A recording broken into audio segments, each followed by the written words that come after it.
Я надеюсь, что в дальнейшем во всех проектах, которые будут осуществляться в Республике Ингушетия и, в частности, в нашем Ингушском государственном университете, вы также будете такими же ответственными, инициативными. Настоящие экогерои, активисты невидимого фронта, волонтеры туризма. Сегодня они получают грамоты со словами благодарности за свой труд и усердие.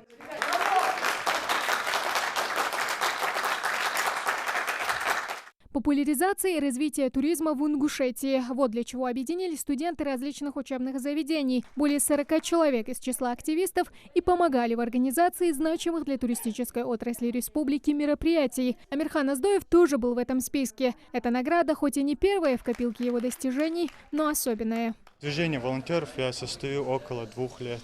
И начал с того, что поехал в Армхи на экотуризм.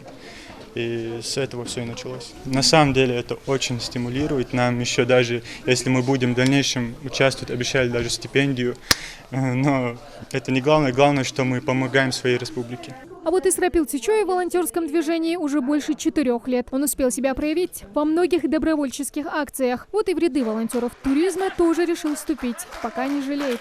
Вот было неожиданно очень, что я думал, наградят грамотами, и то очень хорошая благодарность. И вот создали группу в WhatsApp, говорят, у нас будет поездка в Армхи от комитета по туризму, и надо выбрать, что именно нам нравится, что мы хотим. Там были и пейнтбол, и эти машинки, короче, что там только не было.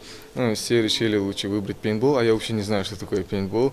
Вот только что узнал. И это очень неожиданно и очень хорошо, и, естественно, больше стимулирует для участия. Идея создания волонтерского клуба «Инктур Групп» возникла недавно, всего месяц назад. Для реализации новых проектов нужны были единомышленники, которые нашлись в числе студентов. Волонтерский туризм, хоть и относительно новое направление для нашей республики, но в послужном списке добровольцев уже с десяток мероприятий. Открытие летнего турсезона, экофестиваль и велотурнир. Понимаем, что нам на мероприятиях, тем более очень массовых, очень колоритных, не хватает действительно человеческих ресурсов.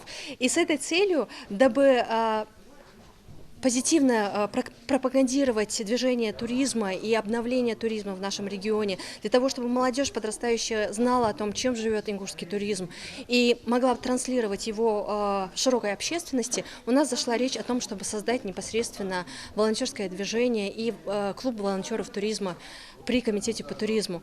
Впереди новые свершения и новые задачи. Времени на передышку мало, ведь туристический сезон в Ингушетии стартовал только в начале месяца, а значит, событий впереди еще много. Тамара Хшагульгова, Майрбек Миржоев, Новости 24.